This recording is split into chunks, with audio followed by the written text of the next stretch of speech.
Welcome back to Hope is Kindled, a podcast devoted to the way stories shape us, sharpen us, and sometimes save us. There are books we seek out deliberately. Books we plan to read, books we put on lists, books we tell ourselves we'll get to someday. And then there are books that find us. Traveling Mercies found me not in a bookstore or on the internet, but in a church at a memorial service for my friend. Grief has a way of opening doors you didn't know were there. Sometimes it cracks them just enough for a voice to come through. During the service, the words of a woman named Anne Lamott from a book called Traveling Mercies were read aloud, not triumphantly, not with easy answers, but gently, honestly, humanly. They landed with a weight and a kindness that felt almost unbearable, and absolutely necessary. What struck me immediately was how appropriate the words were. Not polished grief, not resolved grief, but grief that breathes, grief that doubts, grief that sits down when it's too tired to stand. And what made the moment even more powerful was learning that the cover artist of Traveling Mercies was a member of that very church. It felt less like coincidence and more like continuity, like art, faith, and community quietly holding one another in place when something precious had been lost. Anne Lamott is not a writer of certainty. She is a writer of arrival by detour. She writes openly about addiction, depression, faith, doubt, parenting, and grief, not as problems to be solved, but as landscapes we must learn to walk through without abandoning ourselves. Traveling Mercies is a survival story, a book about how belief doesn't arrive cleanly or stay neatly organized. It limps in, it backtracks, it disappears, it comes back altered. And that makes it invaluable to anyone who has lost someone and is still figuring out how to keep living afterward. One of Lamott's greatest contributions is her refusal to rush grief toward meaning. She doesn't insist that loss happens for a reason. She doesn't package suffering into spiritual productivity. She allows grief to be what it is, disorienting, exhausting, nonlinear. Grief, in Traveling Mercies, is not something you get over. It is something you carry differently over time, and that distinction matters. Because one of the cruelest pressures placed on grieving people is the idea that there is a timeline, that healing has benchmarks, deadlines, or an acceptable pace. Lamott quietly rejects all of that. She writes, I don't think you ever stop missing someone you love. I think you just get better at carrying the weight. This single sentence dismantles the pressure to be over it. Grief, Lamott suggests, is not something you solve. It is something you shoulder. Time does not remove the weight, but it strengthens the muscles that hold it. Healing, then, is not about forgetting or replacing what was lost. It is about learning how to live upright while still carrying it. Lamott also challenges the notion that progress in grief is linear. In Traveling Mercies, she describes how sorrow can recede for long periods, only to return suddenly and forcefully. This does not mean we have failed. It means we love deeply. Time, in her telling, does not erase pain. It teaches us how to survive its return without being undone by it. What makes Lamott's writing so vital is her insistence that grief and grace coexist. She famously writes, I do not at all understand the mystery of grace, only that it meets us where we are and does not leave us where it found us. Grace does not arrive as resolution. It arrives as endurance. It allows grief to soften rather than harden us, to deepen rather than isolate us. Over time, grief becomes less about sharp agony and more about quiet companionship, something we walk with rather than fight against. Lamott's deepest contribution is this reframing of time itself. Time is not a judge measuring how well we've recovered. It is not a finish line we're supposed to cross. Time is the space in which we learn how to carry what cannot be put down. And that, she suggests, is not weakness.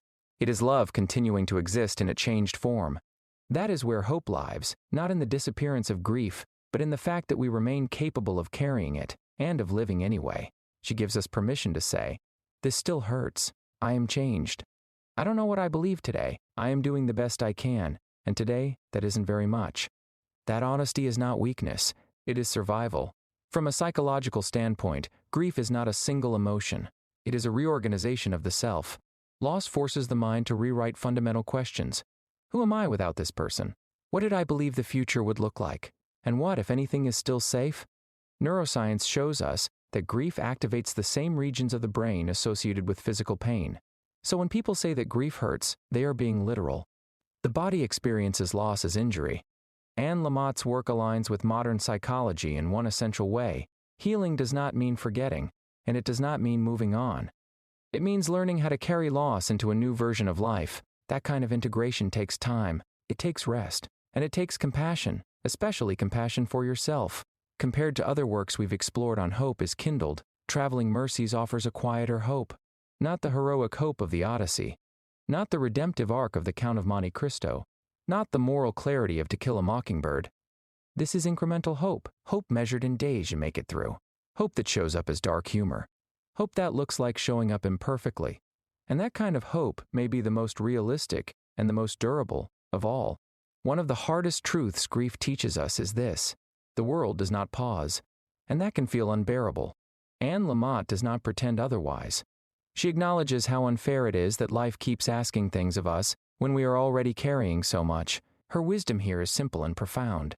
Take the time you need. Take it without apology. Take it in pieces if that's all you can manage. Grief does not mean you are broken. It means you loved, and love always leaves marks. Hope, in Traveling Mercies, is not about returning to who you were before. That person no longer exists. Hope is about becoming someone new, someone who knows pain more intimately, and therefore kindness more deeply. The mind evolves, the spirit stretches, the heart makes room. And slowly, often imperceptibly, you find that you are still here, still loving, still capable of joy, still becoming. One of my favorite lines in Traveling Mercies is this deceptively playful truth. The road to enlightenment is long and difficult, and you should try not to forget snacks and magazines. On the surface, it makes us smile, but psychologically and spiritually, it's doing something profound. Lamott dismantles the myth that growth, healing, or faith arrives through heroic suffering alone. Enlightenment, she suggests, is not a dramatic mountaintop moment, it's endurance. It's pacing yourself. It's understanding that the mind and spirit cannot survive on ideals alone. From a psychological perspective, this aligns with what we know about grief and recovery.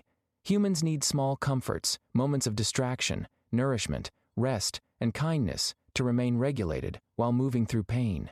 Snacks and magazines become metaphors for self-compassion, for permission to be human while becoming something wiser. Lamott reminds us that hope is not forged by denying our needs, but by honoring them along the way. Enlightenment doesn't require purity, it requires staying present long enough to arrive. And sometimes, staying present means stopping, eating something, reading something light, and choosing to keep going. This episode is for everyone who carries someone forward in memory, rather than presence.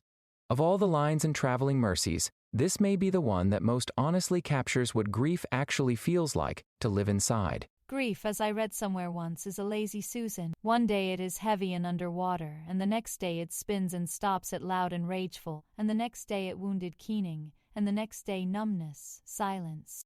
Lamott gives us a metaphor that is merciful precisely because it refuses order. Grief does not progress in stages, it rotates. One day you are submerged, heavy and underwater, barely able to breathe. The next day you are loud, furious, almost startled by your own anger. Then comes wounded keening, raw sorrow with no words, followed by numbness and silence that can feel like relief or like abandonment. Psychologically, this is exactly how the grieving mind works. The nervous system cycles through states of overwhelm, fight, collapse, and withdrawal as it tries to adapt to loss. Spiritually, the metaphor is just as important. It tells us that none of these states are failures. None of them mean we are doing grief wrong. When the pastor read this at the service, it felt like permission to stop judging our reactions, to stop asking why we aren't further along, and to recognize that returning feelings do not mean regression. They mean love is still moving. Lamott reminds us that grief spins because love was real, and that hope is not found in escaping the rotation, but in trusting that we are allowed to remain human while it turns. Now, if you are grieving, let this be said clearly. You are not behind. You are not weak. You are not doing it wrong. You are traveling, one uncertain step at a time, and if hope feels distant today, that's okay. Sometimes hope walks beside us quietly, waiting for us to notice. Good journey.